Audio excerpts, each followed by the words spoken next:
श्रद्धा के लेवल पर तुमको जब महासत्य स्वीकृत होगा, इस लौकिक जीवन में हल्केपन का अनुभव होगा।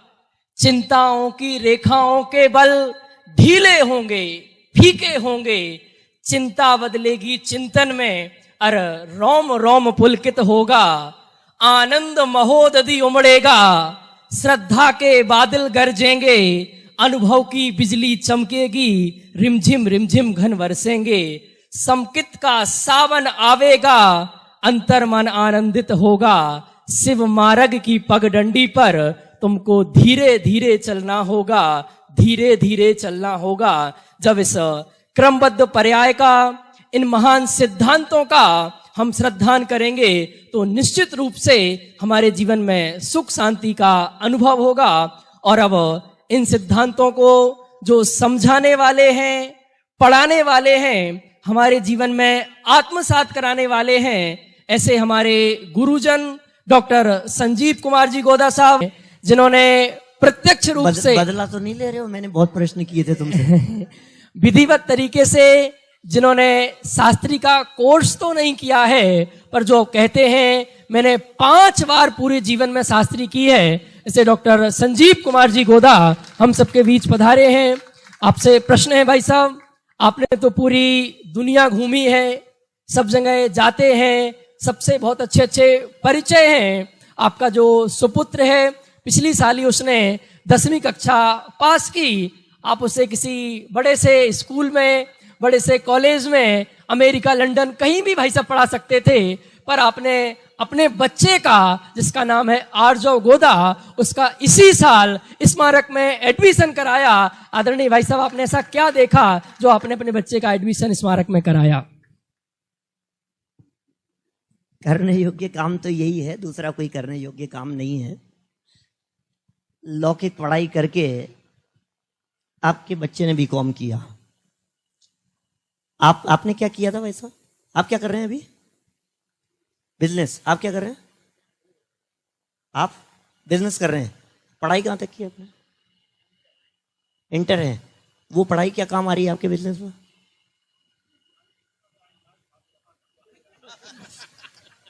सीधी सी बात है, कुछ काम नहीं आती है, कुछ भी काम नहीं आती है सच में। उसको मैथ्स पढ़ा दो, साइंस पढ़ा दो, कुछ भी पढ़ा दो।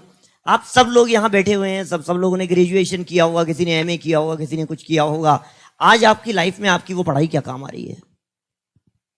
बोलो। सब सारे बिजनेसमैन लोगों से पूछ रहा हूँ, जॉब करने वालों से पूछ रहा हूँ, प्राइवेट जॉब करने वालों से पूछ रहा हूँ।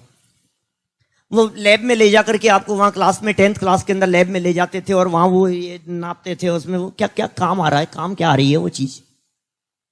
जीरो है ना वो। मैं तो लेट हो गया, मेरा बस चलता तो मैं तो बच्चे को स्कूल में पढ़ने नहीं भेजता। मैं सच कह रहा हूं। क्या पढ़ाना है अपने को? 2 चीज काम आएगी जिंदगी में। बोलना आना चाहिए उसको, हिंदी आनी चाहिए, एक इंग्लिश आनी चाहिए, और थोड़ा जोड़ बाकी गुणा भाग आना चाहिए। इसके अलावा और लाइफ में कुछ चाहिए क्या? बोलो ऋषभ। 3 के अलावा चौथी चीज आपके कुछ काम आ रही है क्या? बिल्कुल जीरो लगती है, बिल्कुल जीरो लगती है वो सारी चीज। और ये जैन तत्व ज्ञान वो है जो जीवन जीना सिखाता है। ये जीवन है भाई साहब। मैं बोल नहीं रहा हूं, मैं जीता हूं जैन दर्शन को, इसलिए कह रहा हूं मैं। जो कुछ मतलब नहीं है पूरी दुनिया से, कौन पूछ रहा है, कौन नाम ले रहा है, कौन बुला रहा है, कौन क्या कर रहा है। मैं अपने लिए पढ़ता हूं, मैं अपने लिए स्वाध्याय करता हूं मैं।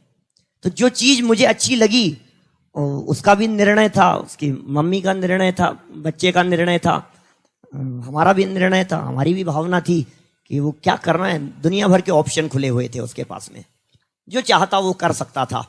लेकिन बचपन से ही उसके भी दिमाग में सेट था कि मुझे तो शास्त्री करना है, बस कुछ नहीं, मुझे जैन दर्शन पढ़ना है।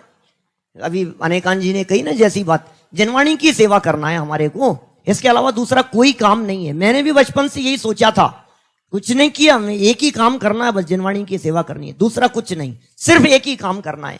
कठिन तो जरूर था, एक ही बच्चा था, और मेरे से ज्यादा तो वो, उनसे पूछोगे तो पता लगेगा ये क्या बात है। पूछने ही वाले हो अभी, कुछ शायद कुछ तो पूछोगे ना उनसे, तो वो जवाब देंगे वो उसके बारे में। वो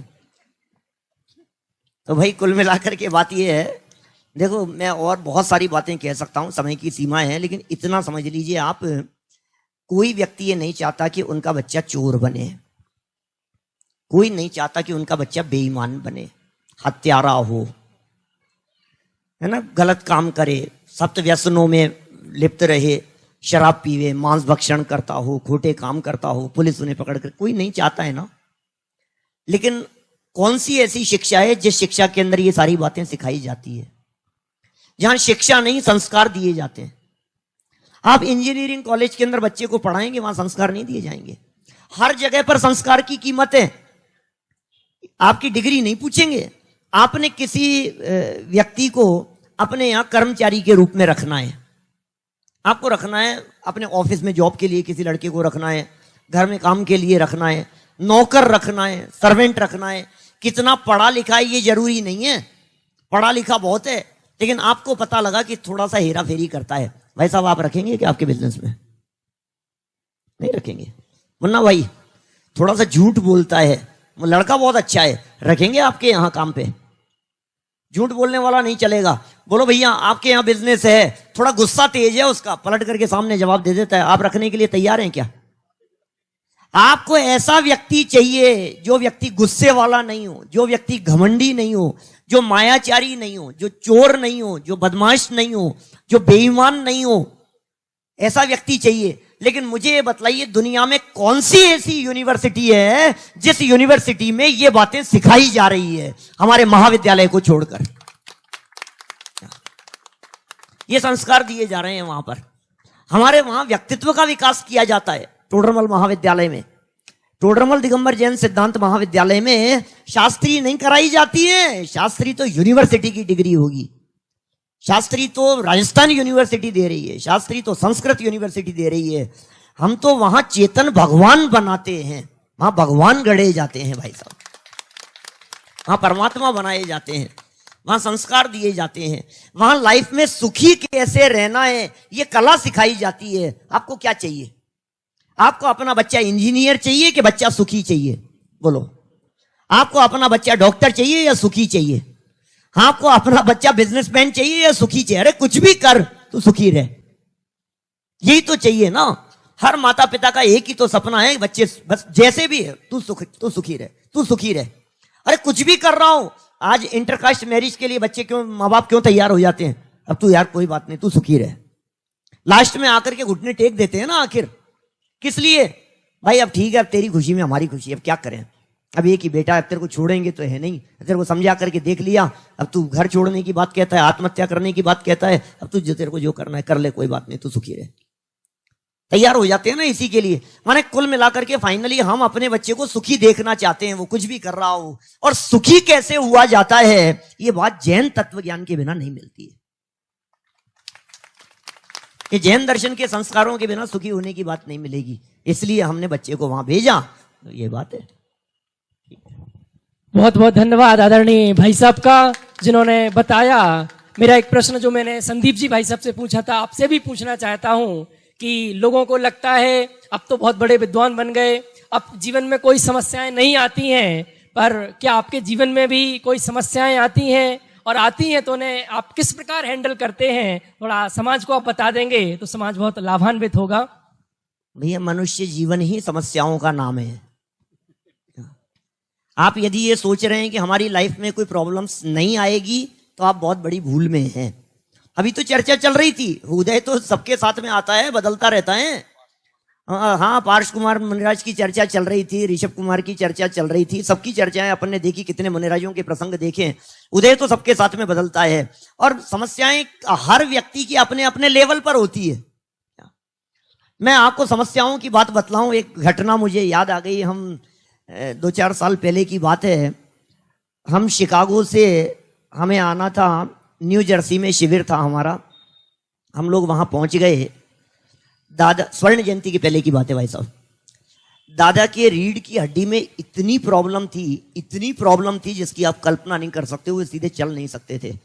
स्वर्ण जयंती महोत्सव के तत्काल बाद में उनका 12 घंटे का ऑपरेशन हुआ रीढ़ की हड्डी का, दादा का। शिकागो से निकले, वहां से निकले, 10 बजे की फ्लाइट थी, सुबह 7 बजे घर से निकल गए, न्यू जर्सी पहुंचना था। 11 साढ़े 11 बजे तक वो न्यू जर्सी पहुंचने वाले थे, हम लोग पहुंच चुके थे। वो वहां पहुंचे, सामान चले गया उनका।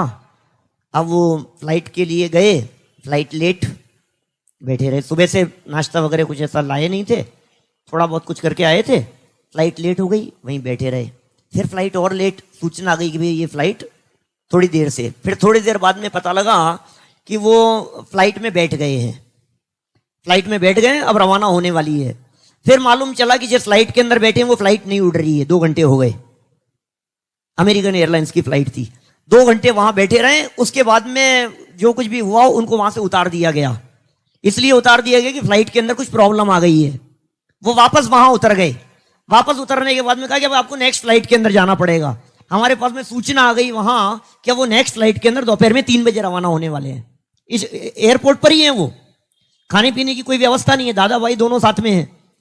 अब कमर में खतरनाक दर्द है, 3 बजे फ्लाइट से आएंगे, वो 3 बजे निकलेंगे वहां से। ठीक है, 3 बजे फ्लाइट का समय हुआ। बीच में उनके एयर टर्मिनल चेंज हुए, वहां से वहां गए, वहां से वहां गए, कुछ बड़ी कितनी समस्याएं। 3 बजे फाइनली वो फ्लाइट में बैठ गए। हमारे पास में सूचना आ गई, उन्होंने कॉल कर दिया, मैसेज मिल गया कि 4:30 बजे उनको लेने के लिए एयरपोर्ट पर जाना है। अब वो फ्लाइट के अंदर उड़े। उड़ने के बाद में क्या हुआ, 3 बजे वो फ्लाइट में उड़े और 1-1.5 घंटे में ही, जो फ्लाइट करीब 2 घंटे में पहुंचने वाली थी, 1.5 घंटे में फ्लाइट उतरी। और उनसे जो है उन्होंने देखा इतनी जल्दी कैसे आ गई फ्लाइट। तो मालूम चला आगे कहीं भयंकर तूफान आने वाला था। वो फ्लाइट दोबारा घूम करके शिकागो ही उतर गई। फिर वहीं वो रात को 3 बजे वो वहां पहुंचे, फ्लाइट दूसरी हो गई। फिर वो टिकट मिले नहीं, वो उनमें चेंज हो गया, फिर दूसरी एयरलाइन की फ्लाइट ली। रात को 3 बजे पहुंचे वो वहां। अब 3 बजे पहुंच गए तो उन्होंने पूछा सामान। बोले सामान तो अभी नहीं मिलेगा, सामान तो कल मिलेगा आपको, अभी यहां तो हमारे पास में तो है नहीं इस तरह का सामान। अब वो 3 बजे उनको ले आए, होटल में आ गए, सामान लगेज कुछ था नहीं। अब वो वापस दूसरे दिन किसी के साथ में, क्योंकि पहचानता कौन उनके सामान को, लगेज को, उनके साथ में फिर एयरपोर्ट पर गए सामान लेने के लिए। तो उन्होंने कहा कि आपका सामान तो है ही नहीं हमारे पास में। कि क्यों नहीं है? क्योंकि आपने तो सामान हमारा बुक करवाया नहीं था। अमेरिकन एयरलाइन से आए थे, पहले यूनाइटेड एयरलाइन से आने वाले थे। लगेज दिया था उन्होंने यूनाइटेड एयरलाइन के पास में, सफर करके आए अमेरिकन एयरलाइन से। बोले आपने तो लगेज हमारे दिया ही नहीं था, आपको मिलेगा कैसे? नहीं मिलेगा। यूनाइटेड एयरलाइन वालों के पास में गए तो उन्होंने कहा पैसेंजर ने हमारे यहां फ्लाई नहीं किया, आप लगेज मांग रहे हो? वो हमारे यहां उड़ा ही नहीं है। 3 दिन तक मैं बात बतला रहा हूं, हमारे सबके दादा, क्या उनकी बात कह रहा हूं, मैं बात कर रहा हूं समस्याओं की, कैसी समस्याएं आती है। मैं अभी अपनी कहानी नहीं सुना रहा आपको कि कैसी क्या घटनाएं घटती है। मैंने दादा के व्यक्तित्व में भी, उस उम्र में भी इतनी परेशानियां झेल करके भी सिर्फ एक बात दिमाग में रहती है, जिनवाणी की प्रभाव ना करना, बस। ये तत्वज्ञान जन जन तक पहुंचे, इसके अलावा और दूसरी कोई बात नहीं है। क्या प्रेरित कर रहा है उनको, क्या प्रेरित कर रहा है इस उम्र में, 85 साल की उम्र में? चला नहीं जा रहा है, शक्ति नहीं है, एक ही काम है, लोग सुनने के लिए बैठे हुए हैं। आज भी यदि सुनने के लिए आप यहां बुलाएंगे ना शाहदरा में, तो दादा आज गारंटी देता हूं आपको आने के लिए तैयार है। आप मन से बुला करके देखिए, वो आएंगे यहां, कोई दिक्कत नहीं, मना नहीं करेंगे आपको। तो ये सब उत्साह के काम है। आपने पूछा समस्याएं आती है क्या? समस्याएं तो बहुत आती है। ये तो दादा की घटना याद आ गई थी, हमारी भी लाइफ में आती है, रोज की समस्याएं हैं। अब कहां कहां तक समस्याएं बतलाएं, सब लोग विद्वान लोग बैठे हुए हैं यहाँ पर। घर की समस्याएं तो है ही भाई, मनुष्योचित समस्याएं तो होगी ना। मनुष्य गति की जीव है, यहां से वहां भाग रहे हैं, वहां से वहां भाग रहे हैं। हमारा घर नहीं है, हमारा परिवार नहीं है, हमारे माता पिता नहीं है, बच्चे नहीं है, उधर बच्चे का काम है, उसका काम है, घर की दुनिया भर की झंझटें नहीं है। मैं अपनी बात नहीं कहता, किसी नाम भी लेना अच्छा नहीं लगता है, लेकिन हमारे समाज के किसी वरिष्ठ विद्वान ने मेरे से, कई भाई संजीव, शिविर में जाना होता है प्रवचन के लिए 4 दिन के लिए, तो 4 दिन की सब्जी लेकर के आना पड़ता है, रखना पड़ता है। हमारे यहाँ तो मेरे तो पिताजी हैं, सारी व्यवस्था संभाल लेते हैं। बिजली का बिल कौन जमा कराएगा? पानी का बिल आया हुआ कौन जमा कराने के लिए जाएगा? अभी ऑनलाइन की व्यवस्थाएं हो गई है थोड़ी थोड़ी। बच्चे को स्कूल से लेकर के आना है, उसकी पेरेंट्स टीचर मीटिंग है, आपने तो कह दिया आपको रुकना पड़ेगा। अब बताओ, ये समस्या नहीं है क्या विद्वान की लाइफ में? क्यों भाई साहब? आगे आखिर मनुष्य तो है ही ना, परिवार में तो वो रहता ही है। गृहस्थ है भाई साहब, गृहस्थ है, पत्नी है, परिवार है, बच्चे हैं, सारी सारी समस्याएं हैं। आपने तो कह दिया अरे पंडित जी क्या है 2 दिन के लिए रुक जाओ, बहुत उत्साह है, बहुत उत्साह है, मेरे साथ चलो ना 2 दिन के लिए आगे अपना बिजनेस बंद करके। कौन कौन तैयार है बोलो? कोई तैयार नहीं होता है, कोई तैयार नहीं होता है। सबको ये लगता है पंडित जी आएंगे, वो ठहरा देंगे, उनके प्रवचन हो जाएंगे, हम सुबह शाम आएंगे, दिन भर दुकान पर बैठेंगे, सुनाएंगे, बहुत अच्छा है, बहुत अच्छा है। अरे पंडित जी 2 दिन और रुक जाओ, पंडित जी 5 दिन और रुक जाओ, पंडित जी 5 दिन के लिए आ जाओ हमारे यहाँ। तुम जिंदगी दिख नहीं रही है तुम्हारे को। लेकिन भाई एक ही भावना है क्या कि बस ये जिनवाणी का प्रचार प्रसार हो। जिन शासन की प्रभावना के लिए कमर कसी है, एक ही काम करेंगे, दूसरा कोई काम नहीं। घर चले तो चले, दुकान चले तो चले, दुनिया हिले तो हिले, जो होना हो सो होता रहे। कोरोना के समय में भी दौड़ता रहा मैं, दूसरी लहर के समय एक दिन नहीं रुका मैं, कंटिन्यू। लोग के अरे और कोरोना बढ़ रहा है, आप कहां जा रहे हो, आप वहां जा रहे हो, 20 जगह कार्यक्रम करके आए, सारे सब जगह घूम करके। कोई बात नहीं, जो होगा क्रमबद्ध क्यों पढ़ाते हैं, होगा हो जाएगा, उसमें क्या है। घर में होगा वो बाहर हो, या घर में बैठे रहने वालों के नहीं होता है क्या?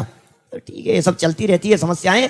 आप क्रमबद्ध का विचार कीजिए, कर्म के उदय का विचार कीजिए, नए का विचार कीजिए। बहुत सारे सिद्धांत ऐसे हैं जो आपको प्रेरित करते हैं, आपको सहज रहने की कला सिखाते हैं। ये जैन दर्शन कुछ अद्भुत निधि मिल गई है हमारे को, हमारे महाभाग्य से मिल गई है।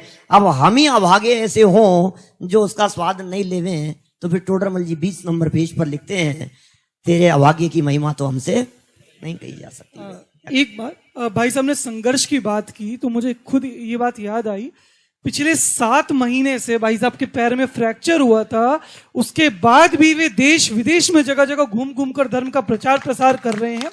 ये क्या चुनौती नहीं है, ये क्या संघर्ष नहीं है? और क्या ये तत्व, कोरोना हो गया था तो भी प्रवचन कर रहे थे, कोरोना होने के बाद भी, समस्या होने के बाद भी, यही वो तत्व ज्ञान अंतरंग में भावना है कि जन जन तक पहुंचे, और यही वास्तव में एक शास्त्री होने के लिए योग्य विचार है। कितनी महिमा इस तत्व ज्ञान की है। मैंने ये प्रश्न इसलिए पूछा था कि प्रॉब्लम्स तो सबके जीवन में हैं और आएंगी, पर उनका एकमात्र समाधान है। हमारे जीवन में कोई छोटी सी परेशानियां आ जाती है, हमारे चेहरे पर सिकन आ जाती है, पर आदरणीय भाई साहब के चेहरे पर हमने आज तक कभी एक सिकन नहीं देखी है। इसका एकमात्र प्रतिफल है तत्व ज्ञान, तत्व ज्ञान और ये बीतरागी तत्व ज्ञान। तो हम सब भी अपना जीवन, अपने बच्चे, अपने परिवार वालों को इस तत्व ज्ञान में ही समर्पित करें। भाई साहब परिवार का बहुत बड़ा योगदान होता है।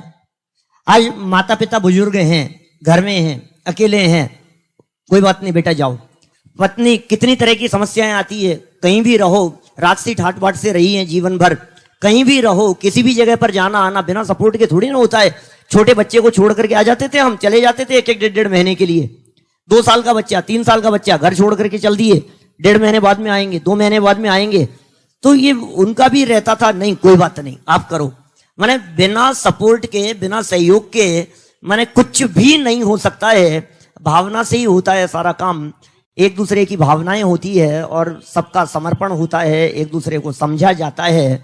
और तत्व ज्ञान तो है ही कुछ अद्भुत चीज है जो सब कुछ सिखा देती है। और प्रभावना का कितना उत्कृष्ट बल है कि सुबह 9:20 मतलब 9:20 दुनिया में कुछ भी ऊपर नीचे हो गया, पर 9:20 का समय ऊपर नीचे नहीं हुआ। शाम को 8 बजे मतलब 8 बजे भाई सब कहीं भी हो, कैसे भी हो, उन्हें वो सबको पहुंचाना है जिनवाणी। इतनी गहरी भावना वो इस बीतरागी तत्व ज्ञान के माध्यम से आ सकती है।